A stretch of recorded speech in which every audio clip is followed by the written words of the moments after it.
Hi, I'm Richard Costello, and thank you for tuning into episode number 4 of the Castler podcast. Today, I'm joined by Charlotte Allen, Marketing Manager at Millgate Connect. Charlotte, welcome to the podcast. Hi, thank you for having me. It's great you're here, seeing you again for the second time this week, although this time virtually.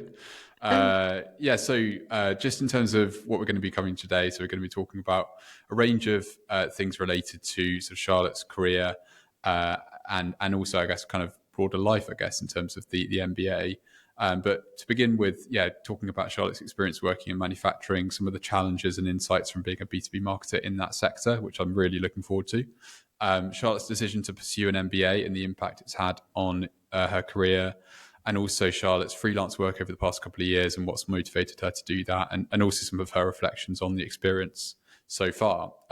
But firstly, thought it'd be great to give listeners a bit of context about who you are and your career to date. Okay, hi. So I'm Charlotte. If we go all the way back to where before I started my career, I actually come from an engineering background. I did engineering at college. That's partly because I come from a family of engineers, and because it was incredibly challenging. I then decided to not pursue engineering any further. I went on and I did a business degree at Sheffield Hallam. Within that, it was a 4-year degree, so I did a placement where I worked for a year. I was doing marketing for a manufacturing company, which is, again, where all of this kind of started.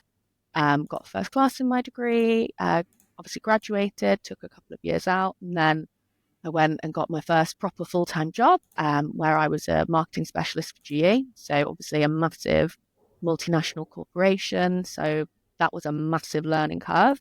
I then went from that to a startup company. So I couldn't really have gone from much different environments, where I then went to work still again in the manufacturing industry. I worked for a company called Hogen Systems, which was super interesting. It was all about atmospheric water generation technology. I worked with some incredibly amazing people there. Whilst I was there, I also studied part-time on an apprenticeship for my MBA, which Richard obviously mentioned previously. I did that, like I said, part-time. So I think that took me 3 years in total whilst I was working at Hogen, because I was at Hogen for 7.5 years. And then this year I started working as the marketing manager for Millgate Connect, which is it's a branch of Millgate, which we work in the telecom side and connectivity. Thank you. Yeah, it's a really interesting kind of career journey, and also particularly starting out at GE, which is just such a massive name. I know. I mean, to go from that to a micro company, and everybody said, "You're crazy, don't do it." But I did, and I'm glad I did. It was an amazing opportunity. Yeah, I think also seeing kind of both sides of the coin in terms of a really huge, like, multinational kind of iconic old traditional business, and then also and now obviously now working in a tech company as well. I know. Super So I've gone interesting. from the tiny to the massive to medium. So covered all scales. Yeah, and also I guess like freelancing at the same time gives you another perspective on top. So yeah, no, that's great. In terms of starting off, then we'll kick off with manufacturing, which is really interesting, especially with both of us being in Sheffield, and it's sort of with things like the Advanced Manufacturing Research Centre in the city, and obviously the massive heritage of steel manufacturing. It's really interesting to speak to somebody with expertise in that area. So I guess to begin with, what's it like to work as a marketer in the manufacturing sector, and what are some of the idiosyncrasies and nuances to be aware of? Yeah, so obviously, as you say, Sheffield's got a massive history of manufacturing, and I think we're so lucky to live here and to still have such a large manufacturing base in the city. I think that's really important. The kind of manufacturing companies that I have worked with have always been kind of the large scale bespoke projects. So when I'm talking about my experiences, that's more the kind of marketing that I was working on. Obviously, there are lots of manufacturers who do lots more, smaller projects and like churning things out. But just a little bit of background so you understand where I'm coming from. So when I've been working in marketing in the manufacturing industry, the buyers are typically, engineers or technical managers. So they care a lot about like the functionality of a project or something like that rather than the branding. Like typically when you think of marketing, you think of storytelling and getting that emotional appeal. Whereas I personally have found in manufacturing industry that's not so much the case because, like I say, they're more interested in the nitty gritty. They want to know the product specs and things like that. That's more important to them. So traditional marketing doesn't necessarily always work in that respect. So you have to learn so much about the actual product that you are doing. And again, a lot of what we did was kind of like bespoke large scales projects. So it's doing almost that account-based marketing for one project that might be £20 million rather than 16 projects at £2 million, that kind of thing. So there's a lot of difference in that way. Also in the manufacturing industry, there's a lot of regulations, there's a lot of certifications. So having to like learn and understand what's relevant, because again, like you might have a customer that works in the MOD, their regulations and certifications are going to be really, really different to somebody that's working offshore oil and gas or somebody that's working in green energy or, any of these other markets. So knowing exactly what your customers need, of course, in any strand of marketing, you need to understand your customer.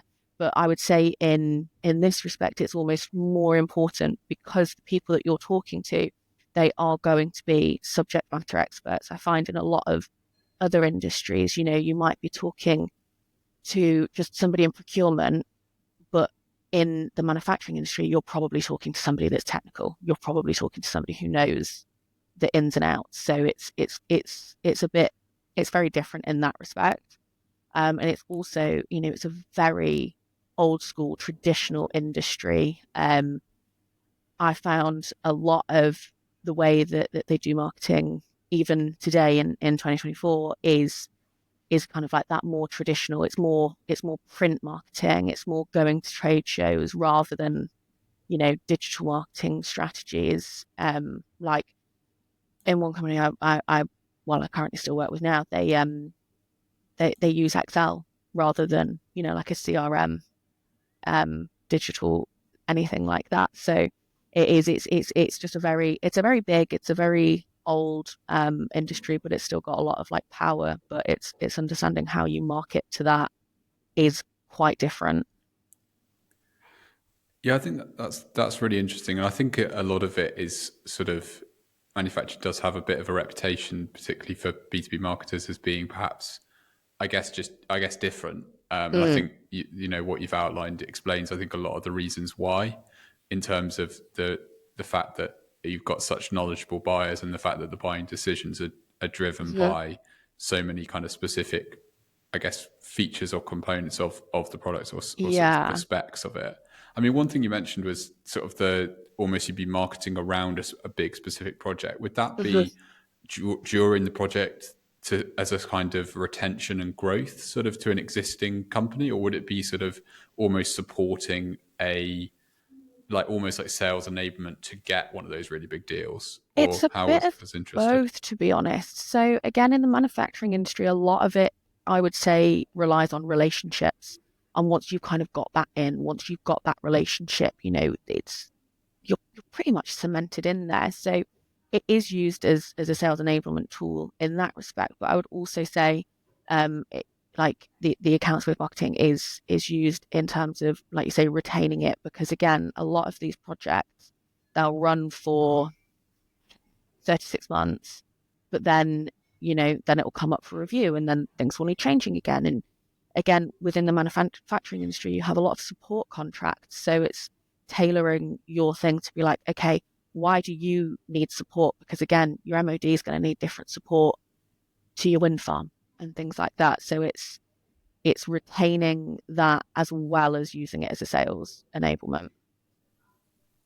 Yeah, no, that makes sense. And I guess also in terms of, I know this isn't actually one of the questions that we'd Mm-hmm. kind of outlined, but we'll get to those. But just in terms of like the difference between working at a huge business like GE, I think it's the sort of, if I understand right, it's the lighting kind of part of GE, and then Hogen Systems, which is, as you mentioned, like a much smaller business.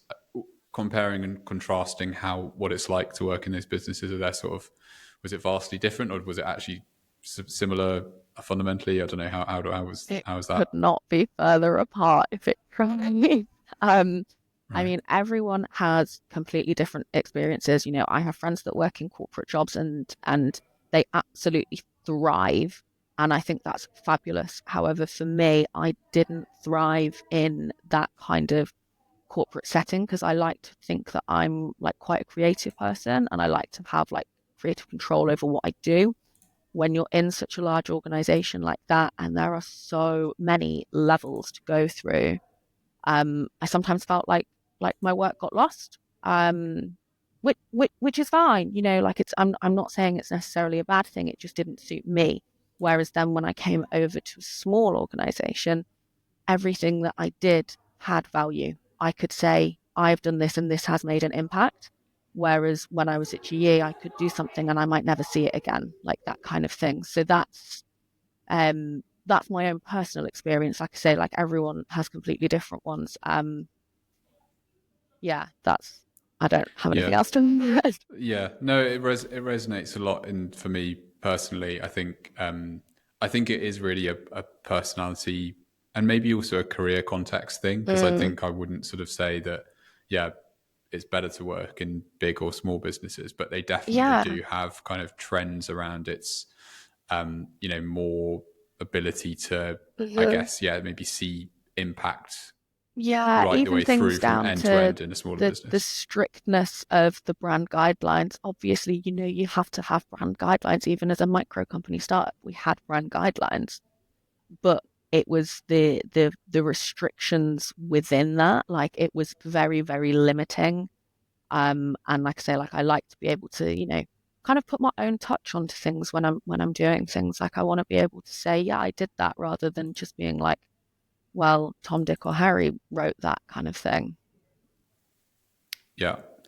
Yeah, no, certainly. I mean, it's actually something that we as Castler are sort of thinking about, because we realise that sort of particularly around design, while we've got like a logo and a sort of some colours and font and so on, we're sort of being probably like stretching it a bit far in terms of like like lots and lots of different kind of like, ultimately when we actually come to create things, there's lots of different sort of Mm, styles and so on. So we're sort of wanting to, but I think I think to what you're saying as well, I think it's great to have that freedom and be, when you are in a small business, you can kind of do maybe more experimental things, hmm which is good. I also, Yeah. I don't know if this is anyone else's experience, but I also find it's easier and more accepted to fail in a small organization. People are almost a bit more lenient, and again, completely personal experience. Whereas like when you're in such a giant corporation, they just see, oh well, that didn't work. Why did that not work? Okay, right. Well, that's a problem, and we'll like, but because they don't know you as a person, they don't know why you might have made that decision. Whereas in a small organization, they might be like, okay, right, I understand why you did that. Didn't work. Let's try something else. Again, personal experience, but that's how I found it. Yeah. Yeah, no, it makes sense. Um, and yes, to return to the manufacturing stuff Mm, specifically, I'm unconscious we sort of touched on this in the initial sort of question, but any kind of specific challenges to it? You've mentioned sort of the very technical and sort of very educated mm. buyers and some other bits and pieces, and maybe the traditional kind of backdrop, but I don't know what the main things are from your point of view. Absolutely. I would say that getting the buy-in from technical people can be like one of the hardest things. I'm not even just talking about customers, I'm talking about internally within the company that you're working in as well, because they know the products and they know every single thing about this thing, and they might just see you as being just coming along, oh yeah, right, okay, what are you doing here? They just see you as an add-on function. So and sometimes they can get quite bogged down in the detail, and they don't necessarily understand that actually the marketing is here to help translate all of this technical detail into more simple terms for other people, because if they know these really complex things in a way they almost just expect other people to. The same way that in marketing, we sometimes use acronyms, and like I might say it, and then like one of my friends will be like, "What does that mean?" Like, because to us that's totally normal, but to a non-marketer it's not. So it's the same kind of thing here. Like that to them, these technical things and this level of detail is just standard, but to somebody else it wouldn't be. So getting that across both to them and then also being able to physically like translate that yourself into content that can then be distributed, that's quite a challenge. And like I say, like what what you have to do with that is you have to be quite creative, because like I say, like traditional marketing is a lot of storytelling, but you can't necessarily get those stories and that emotion out of technical people. So you have to really work with them and be creative when it comes to that. Um, and obviously another thing that comes, and again, this is more of a personal challenge for the companies that I have worked with, is case studies are an excellent way of like getting that storytelling across and getting that emotive bit across. But we've worked with a lot of companies who firstly can be quite cagey, for various reasons. It can be like quite a closed off industry. Like sometimes they don't want you to share their name, which is fine, but then sometimes they don't, they don't want you to share nearly anything. So that can be quite difficult. And again, like I mentioned, some of the projects that we do, they're really, really like long scale projects. So actually getting the data to pull together to be like, okay, will this help with XYZ? You don't necessarily get that for such a long time that almost by the time you do have that data, it's almost a little bit outdated. So that can be quite quite difficult in that respect. But yeah, like in terms of this is based off, your large scale projects. Again, like there are people who do have smaller ones where they will be able to be like, oh, okay, well, we created this and they implemented it, and we were able to improve XYZ by 20%. Unfortunately, just in my personal experience, I've not really been able to see or to do that, because it has been the large scale bespoke kind of projects where, like I say, like some of them will just be like, no, sorry, we can't, like, you can't publish our name, you can't publish what this project was about. And that can be quite difficult, because things like that are a great sales tool, but if you can't if you can't shout about what you do great, you have to find other ways to do it. Yeah, it definitely resonates in terms of the case studies point. I think that how like I think I've one of the reflections that I've had about case studies and customer stories is, if you think there's a chance to ask and you think there's a good story, just to kind of to do it rather than to, because one of the things I think I've done is like overthought it and been like, oh yeah, this is really good kind of outcome that's just happened. But if I wait another 3 months, another 6 months, and so on and so Mm. forth. But I think it's just about kind of Being I, proactive. yeah, being proactive, and No. also maybe not waiting until there's every single last like proof point that you would like to have. Hmm. Because I think also with that, it's kind of I think probably a degree of kind of looking for the opportunities to get those and getting them in place is a good like principle when it comes to case studies. Hmm. Another thought just on what you were mentioning, because this actually came up in a conversation we were having with another company earlier on this morning, just in terms of like, and I thought it might be quite relevant to what you were saying in the manufacturing sector, in terms of needing to tell different stories to different parts of the decision making unit. So, Hmm. for instance, if you've got C-level or very senior decision makers, then you need to tell, maybe perhaps ironically in some ways, often a more simple story that's Absolutely, about yeah. business outcomes, Hmm. versus you also need to sell to the kind of subject matter expert, perhaps the sort of Hmm. individual contributor type of roles, who are actually really knowledgeable about the specific things. So I don't know whether that was something that you had to grapple with in manufacturing, in terms of combining in a story or in a sort of in the marketing, that those two perspectives. Yeah, I would. And again, this also comes back to obviously with your clients, but also internally. Because I found that sometimes, like the MD won't necessarily be from a manufacturing background, and they come in and that they want things to be nice and easy and shiny. So you kind of have to go to them with, okay, well, this is the benefit. Whereas, like I say, like then your technical director will be like, okay, well, that sounds great, but what does that actually mean? So again, even internally and externally, it's having to balance that message between who you are literally talking to at the same time. So again, that's even within your top level management, your technical director is going to have a completely different opinion to what your chief commercial officer is, because they're more focused on the money, whereas the technical directors are going to be more focused on how does this actually physically work. Yeah.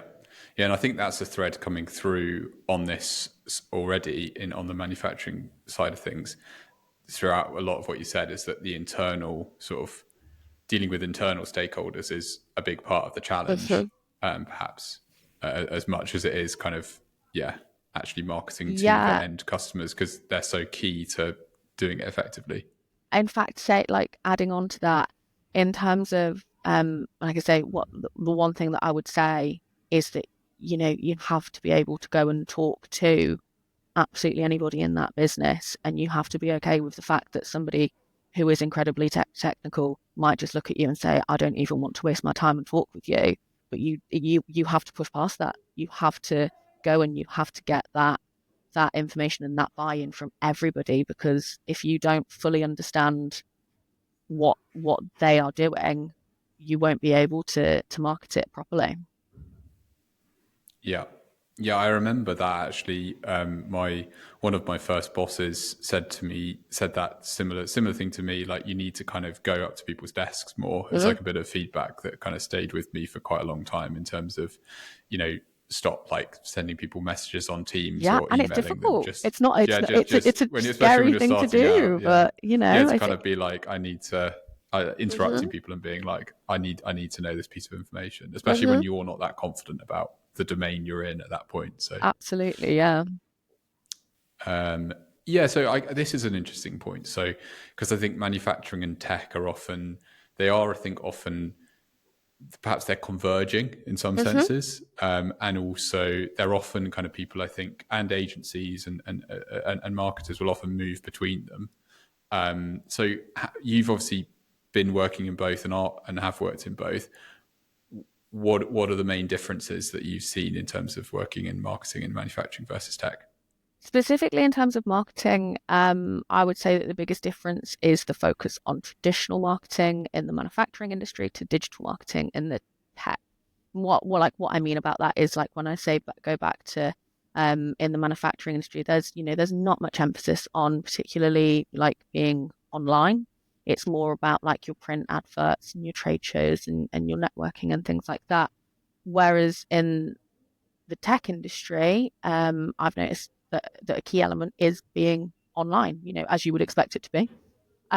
It's a lot more about being more metrics driven. So like looking at your click-through rates and everything like that. Whereas I personally have found in the manufacturing industry, if you've got a website, great, well done.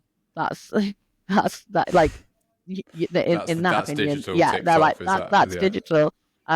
Maybe you'll do a little bit of SEO, maybe you'll do a little bit of PPC, but it's not a major thing. Whereas in the tech industry, it is a lot more so. And maybe that's because if I don't know if I should say this, but the tech industry, it is quite saturated. So that in the manufacturing industry, they're doing slightly different things, so it's easier to stand out. Whereas in the tech industry, it is a lot more saturated. So there is a lot more people doing the same thing. So you do have to invest more in that being online, because obviously traditionally we are going more online. We do spend more time on our phones. We do spend more time on our laptops and things like that. So if you can get your message out there in front of more people, then it's that's how they're going to do it. Um, I think also, again, I found my personal experience, with the marketing activities like being so much more digital in the tech industry. You can also collect that data a lot easier. And again, that comes down to more of like your sales life cycle and stuff being not not quicker. Well, it is quicker, but in terms of being able to sell more things more rather than doing like a one-off big bespoke project. So it's easier to collect that data because there's more of it. You've got more, you're selling to more people rather than just selling to a few. Also, another big difference in manufacturing, you have a tangible product. You can actually see the physical attributes of something, like its weight, its size, the materials that it uses. Like in tech, you don't really have a physical. I mean, sometimes you will, but typically you don't have anything tangible. So it's more about your messaging and like how do you get across like the benefits of increased productivity and future-proofing your business. So like you have to do that through things like demos and webinars rather than, having an actual physical sample that you can take someone and say like, oh, look, this is the most lightweight version because it's made of carbon steel rather than being something else where, it's obviously it's going to be more clunky or whatever that specific product benefit is. In tech, it is more it's your intangible benefits and that you have to get that messaging across for.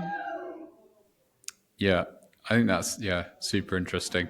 And I think I've not really win manufacturing. I've so it's been kind of an adjacent sort of element in a few kind of projects that I've worked on in my career, but I've never worked in anything directly. So it's really interesting.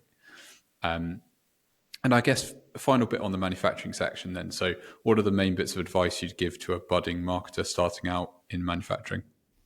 You've got to be confident, like we were just saying a few minutes ago, like you have to be able to go up and talk to people, because sometimes they are going to make you feel like you're an add-on, and that's not particularly nice, but unfortunately, that happens.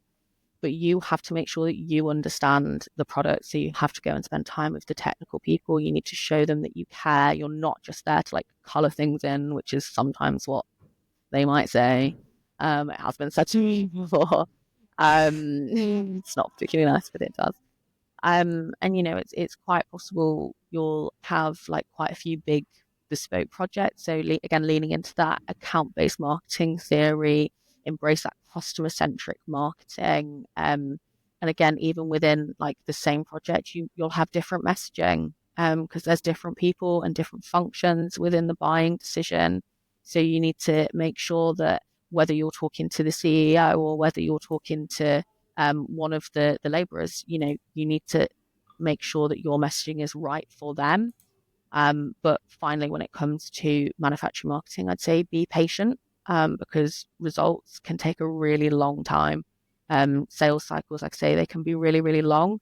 So you need to focus on building that trust and staying consistent and not just being like, oh, I haven't had 100 people download my white paper, because that's not the thing that's going to drive it for you. It's going to be more about that relationship and that messaging that's more important than getting your click-through rate. Yeah. Yeah, I mean, it's interesting when you some of the things that, and this is like this is probably a bit of a contrarian take. I don't want to steal your thunder from later on, but I guess some of the things that I'm hearing about manufacturing being a bit more traditional and so on, actually kind of somewhat ironically feel to me like actually directions that tech is actually has gone in the last like year or so, where Mm-hmm.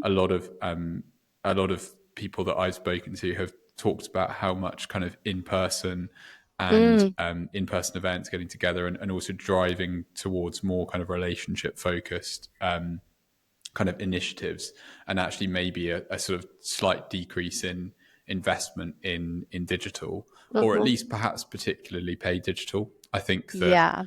I was listening to a podcast from Chris Walker, who you might have come across, but basically, yeah, he's sort of quite well followed, particularly in tech. And he was saying that the combo that he's sort of seeing work really well at the moment is organic social, Mm-hmm. combined with in person, which I think was a really interesting as the kind of the Yeah. two highest ROI things to do, and also or I guess maybe more sort of organic content potentially, but yeah, kind of Yeah. so in paid actually not being part of that, that actually being smart about investing in those two areas, which I thought, yeah, was interesting. It did resonate with me in I terms think of what that is, I've seen yeah, recently working really well. interesting. And personally, I agree with that. I'm not saying that you shouldn't obviously invest in digital. I think that you should, but I do personally believe that, it is the long-term relationship building that is what's important. As a society, we've got a little bit, I don't know how to say it, not reliant on, but in things like Amazon Prime, you can get things the same day. We've become too short-term focused that sometimes I think, we need to take a step back and think, actually, why am I purchasing from this person or this company or this brand? Oh, it's because I like the branding, I like the messaging, and I like the people that are there. Like a lot of times you'll see things, somebody like might leave a company and they'll take people with them because people believe in that person. And that's where I think, this face to face and this actual, it's being real and it's the authenticity. I think that also comes across in your branding massively, and I don't think you can really fake that. Yeah, no, it makes sense. I think Mm. yeah, it'd be interesting to see how things pan out because I'm wondering whether things are going to the pendulum sort of swung It's really gonna, heavily to yeah, digital because of COVID, and then it's now swung really far back because it's like, oh, we can now be back in person, and whether it will kind of settle somewhere in the middle. But yeah. I I guess mean, that's in the the thing middle with would marketing be is you never know, really. ideal. That is what I would like it to do, but we'll see. Yeah. We don't know what's going to happen. Next year might be completely different.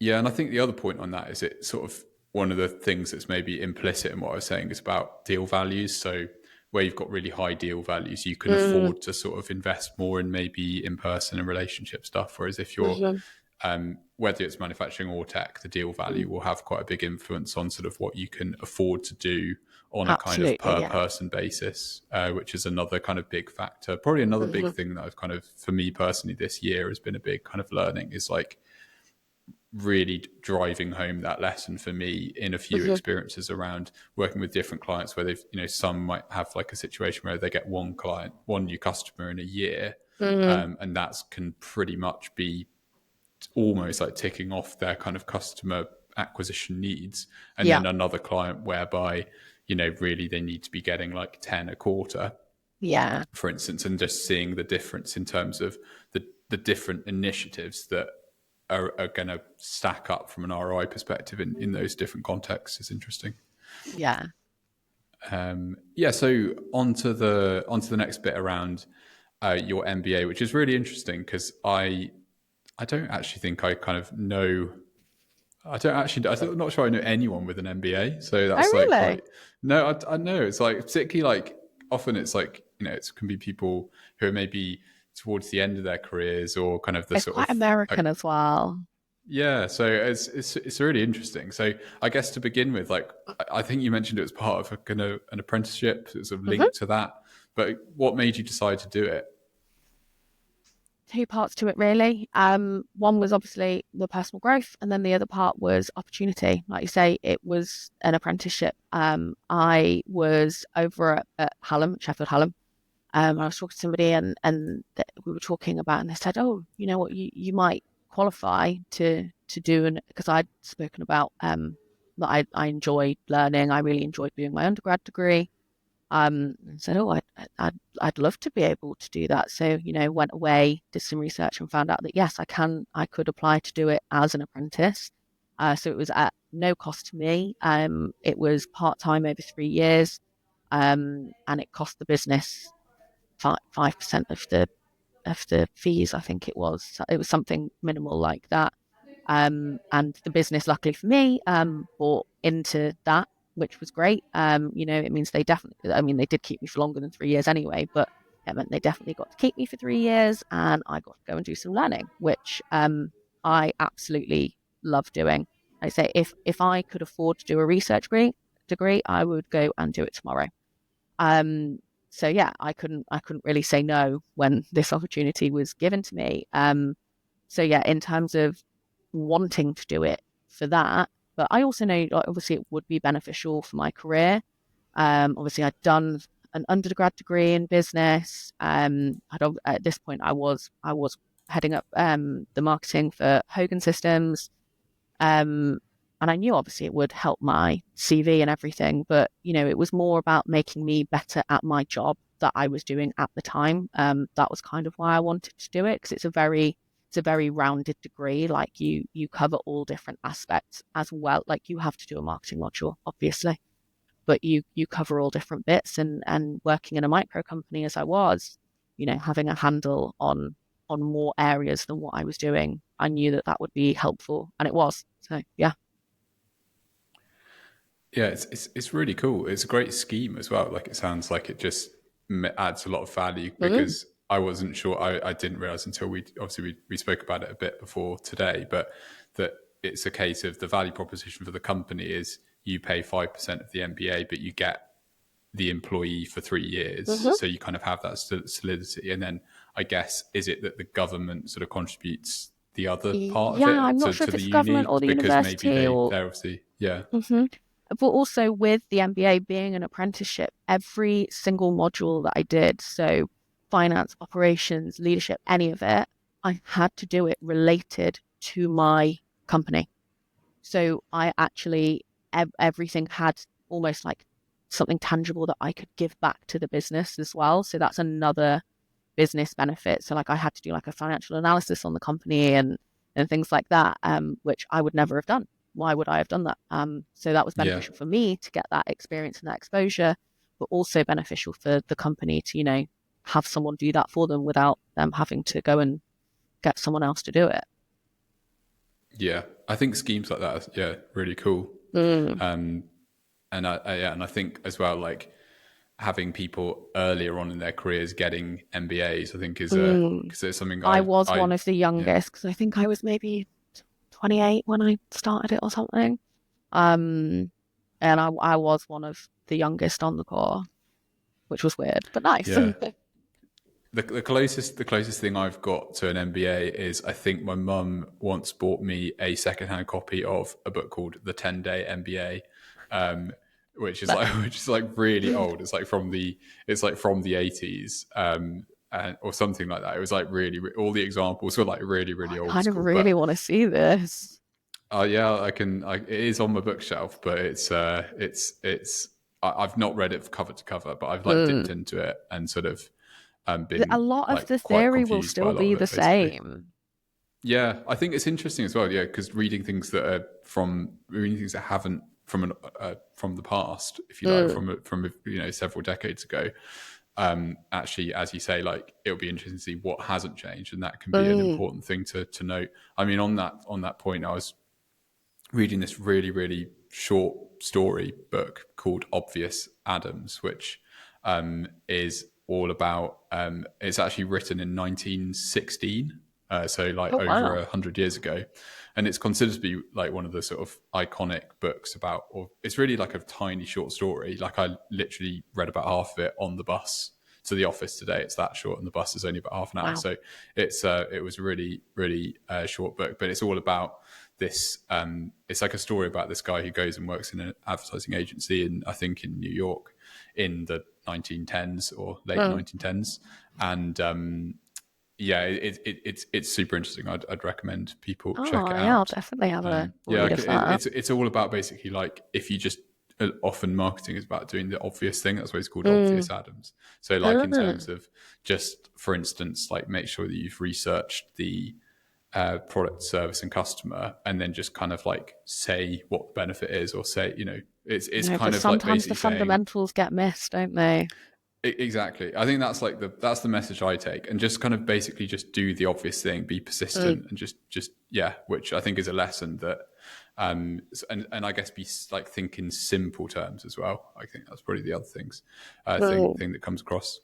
But yeah, so on the MBA, what are the most important things, or the most important thing that you've learned from doing it?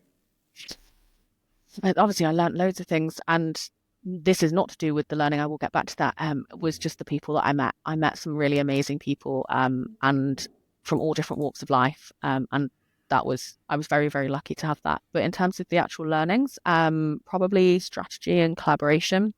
Obviously, I already had experience in marketing strategy. I was doing it for my job. But over the course, again, as I mentioned already, I looked at all different aspects of strategy, like finance, operations, leadership, of course, marketing. But the thing when it comes to collaboration is getting these things to all marry up. Um, Being able to look at the bigger picture and having like a more holistic view of business rather than like you could argue that sometimes and do you know what, I probably slip into it now as well. Sometimes have like a slightly myopic marketing view on the business. Like I'll look at it specifically from this would be the best thing to market the business. But again, the learning from the MBA is to not just look at that, and it's to look at all the different functions and how that they can work together so that the business as a whole can thrive rather than just the marketing department. Yeah, that's. I think to have that and be in marketing, I think is must be super valuable. Because I think that's probably something that it's an accusation that is probably leveled, probably mainly quite unfairly at marketing, but Mhm. perhaps sometimes there's an element of truth in it in terms of like it not being. You were mentioning in the manufacturing uh, section earlier around kind of people thinking of marketing as being the colouring in department and so on. So I think Mhm. having real kind of deep expertise Mhm. around business more generally is great. Yeah, yeah, 100% agree with that. And I guess this sort of leads into it, but maybe there's something really specific you could think of. But is there anything like day to day that is changed if you think about kind of pre MBA, post MBA, like different things in terms of the way you work? Yeah, so again, like it's made me more compassionate with like other departments. Like I say, like it's easy to be like, okay, I have these metrics and I think that this will be best for the business, but you have these metrics. Okay, but if we align X, Y, and Z, like we can make that work together. Um, and this maybe is like a little bit of a downer, but I feel it gives me more weight as like as a person being like a woman in marketing. Again, this comes back to the being the coloring in department. You can sometimes like be a little bit dismissed, and having that just those letters after my name and that like and being able to say, okay, well, I know that this will help from like a marketing perspective, but it will also help from a financial perspective. Like having that, I feel like it just gives me a bit more credibility and like it can help like push away the imposter syndrome a little bit. Like when people do sometimes dismiss marketing a bit, if you can marry it up with those other bits that I have learned from those other, I'm going to call them modules, departments, whatever you want to call it, then it just like I say, it helps to just put a little bit more behind it. So I feel like people respect me a little bit more. Yeah, if I had an MBA, I'd definitely be mentioning it all the time. I'd be like, be like, well, as an MBA, my perspective as an MBA is you're not taking it into account. Mhm. No, that makes a lot of sense though, and I mean, like legitimately though, like it's a big thing to have. So Mhm. yeah, like it's a very very valid perspective to mention. Um, and finally, on the MBA point, I mean, what would you? It sounds like you probably would recommend it to other people, but would you recommend anything specifically about pursuing an MBA if somebody's considering it? Well, I would, but only if you enjoy learning. Um, and the reason that I say this, it's a really tough degree.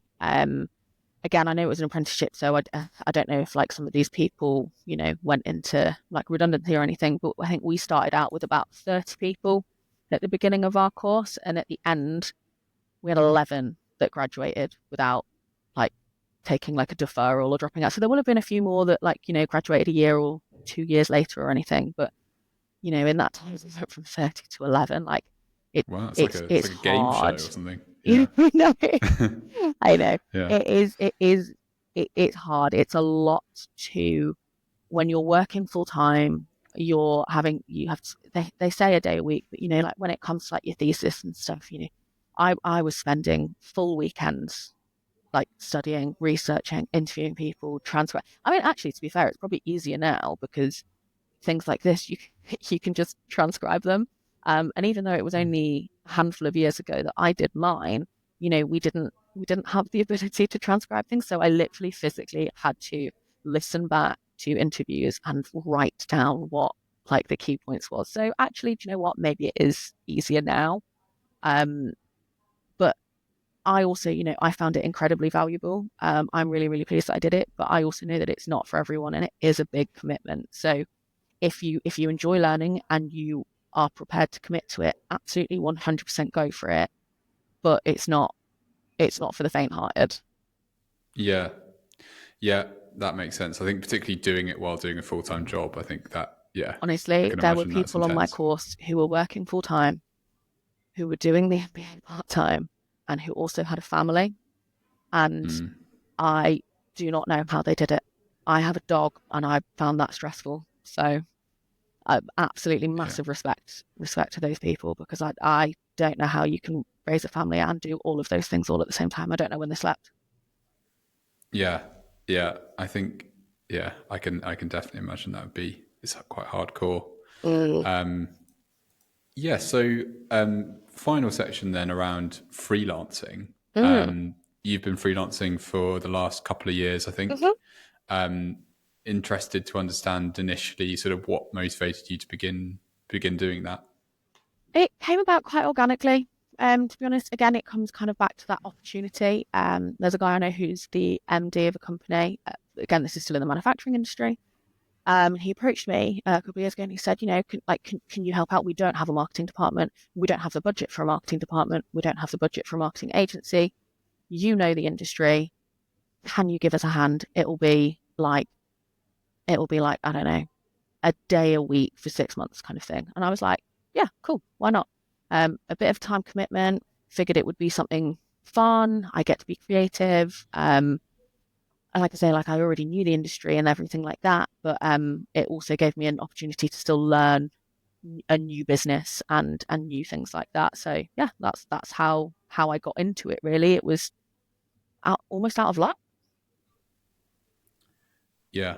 Yeah. No, I think it's having initially worked freelance. I think it was, yeah, definitely opened my eyes really, really quickly to a lot of new things. And I think the ability, as you say, to then also with freelancing, you can be exposed to loads of different businesses. I mean, Mhm. I guess similar to working as an agency, so it makes sense. And I guess you kind of alluded to it, but because I know the next question is around kind of what kind of freelance projects do you work on, but it sounds as though it's sort of working almost like a fractional marketing leader, working sort of Almost, a day a week. Is yeah. that sort of like almost on retainer, as a sort of, because I know that's a model that is reasonably common, but is that a fair kind of characterization of Yeah, what you've been doing? absolutely. Yeah. I mean that's not the only situation, but for that particular business, that is how that works. And now I kind of just do like a day a month, just almost like keeping in touch days,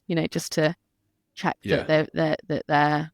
they've got their branding on point and everything like that. So yes, for that, the retainer model works really well, and it works well for them. It works well for me, but it's not always the case. Sometimes I just have people say, "Can like, you know, everything for me has always kind of been like through word of mouth." So they'll be like, Yeah. "Oh, we work with so and so, and they mentioned you might be able to help us out with, like doing some content for the website." So like, it's that's typically how it's worked for me. Yeah. And then in terms of sort of, so other projects is more kind of a specific thing, like, we need to refresh the website, or Yeah, we've got a particular kind of initiative that we need support with. yeah, yeah. Yeah, Yeah. that's fair. Yeah, I'd say that. Yeah. That makes sense. And what have you enjoyed the most so far of freelancing? Oh, I mean, I like the opportunity of still being involved in the manufacturing space. Because, like I say, obviously, I have moved across to tech. And although I'm not an engineer, I'm still a little bit of an engineering nerd at heart. So I like to, still be able to do that. I've got to meet with some of the smartest people that you will ever meet. Like, I call her one of my friends. She is one of my friends. But she has two PhDs and things like that, and she's so smart. And you just don't get to necessarily meet and work with people like that if you just stay in employment. So in terms of that, I find that really interesting. But again, it's just it's passionate about seeing like how my creativity can be used in like different ways rather than obviously when you're employed, it can be a little bit constrained sometimes because you're having to go to somebody else's vision. And although obviously you are going to another company's vision when you're freelancing, you have a little bit more, what's the word? I can't think of the word, but you have more scope to be able to play around with things and to try different things. So that's something that I really enjoy. Yeah. Yeah, I think that combination as well is nice because it means that you've got kind of a bit of both. And because I guess, yeah, freelancing in some ways can be, I guess, having, yeah, worked freelance and also worked as an employee as most freelancers, I think would have done. I guess there is something really nice about being an employee in terms of being part of a team and having that kind of stability and so on. But then Mhm. also freelancing to get exposed to lots of different contexts really quickly, and yeah, to learn and, as you say, meet lots of interesting people. It's really fun. So, and also there's obviously downsides to being an employee as well. So yeah, yeah. In terms of just, I guess, yeah. In terms of, I think one of the things that I recognise as being really sort of valuable is the lack of sort of internal meetings. I Mhm. think that's probably something that's quite stark around sort of being an employee and not being an employee. I Yeah, think that just like I have very few, because obviously we're a really small team of three, and we'll tend to sort of actually just, we don't really have sort of many formal meetings formal. at all. Yeah. We'll just kind of have a chat if something arises.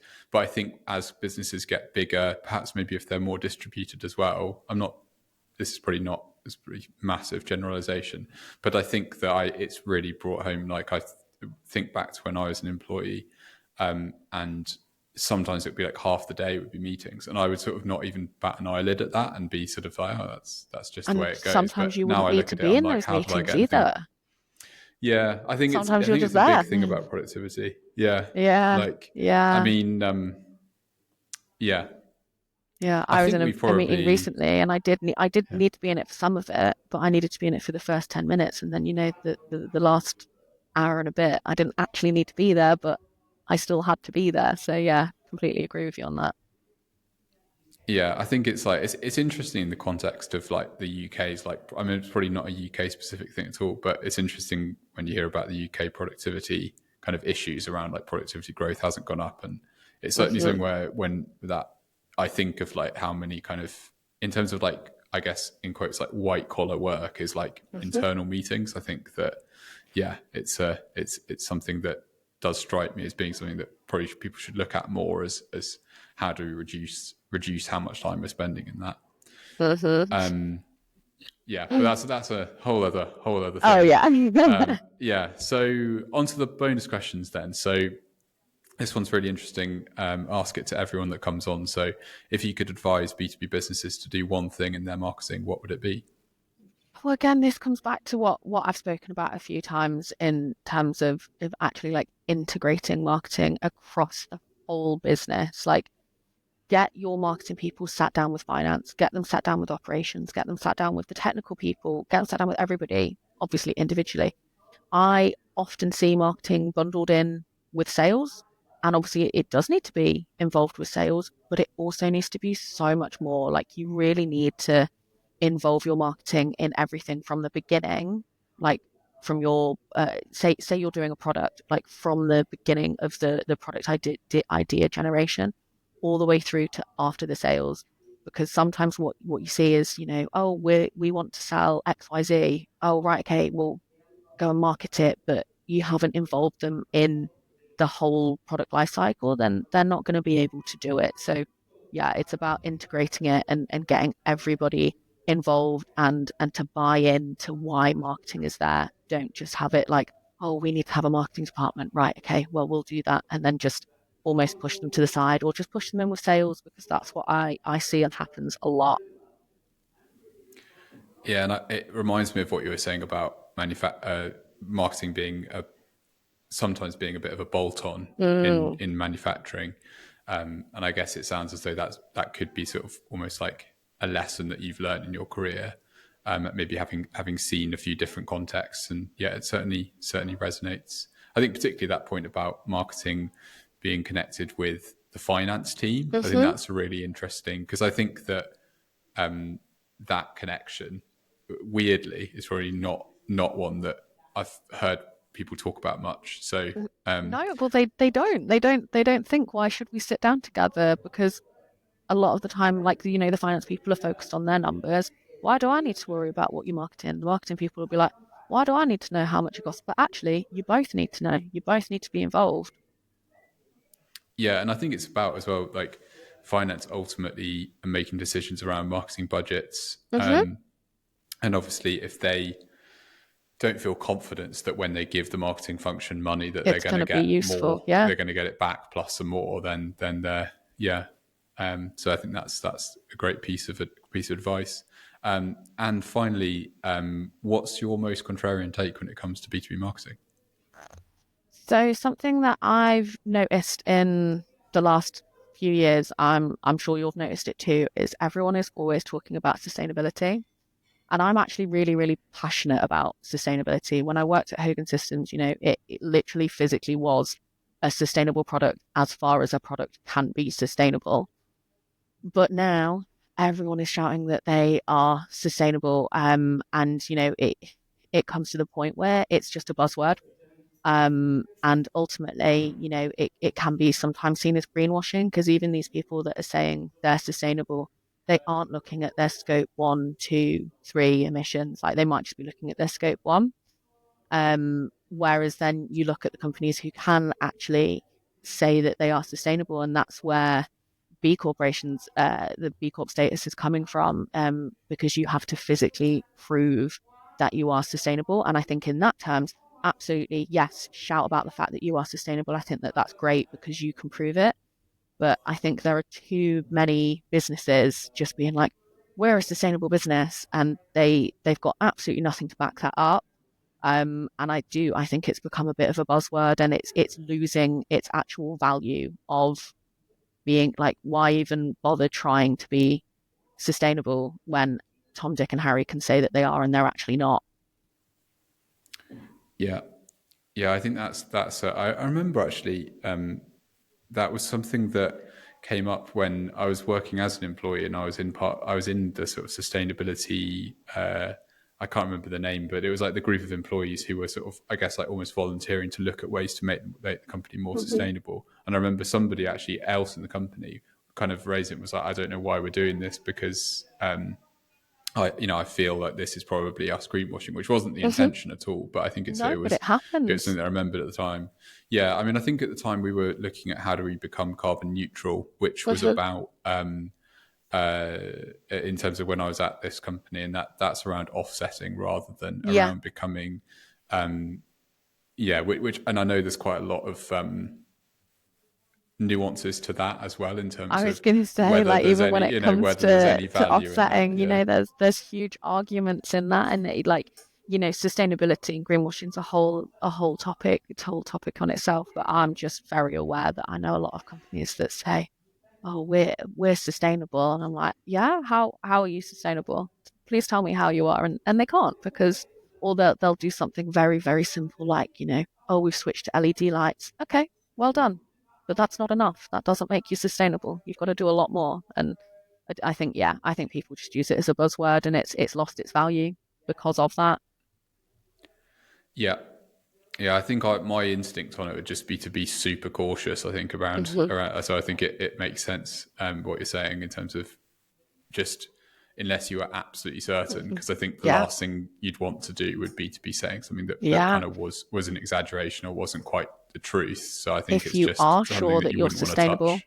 go for B Corp status, because then that's literally as a certification that says, and it's quite stringent. It's quite difficult to get B Corp status, and you have to reapply for it. It's not like, oh, you've got that badge once and you've got it forever. You have to keep reapplying for it, and I think that that's really important. So I'm really glad that these kind of regulations are coming in. I just wish that we could stop everyone saying that they're sustainable when they're not.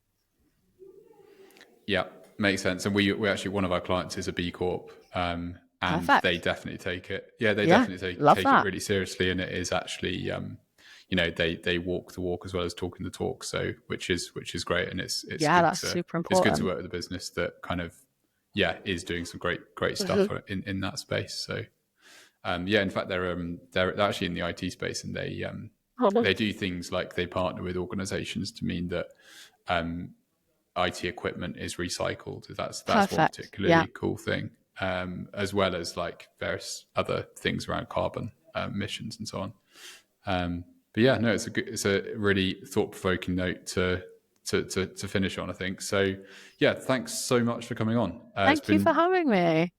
no, it's been great, and I think yeah, the manufacturing topic is one that I think I want to learn Mhm. more about. I think Yeah, I mean, I think being in Sheffield.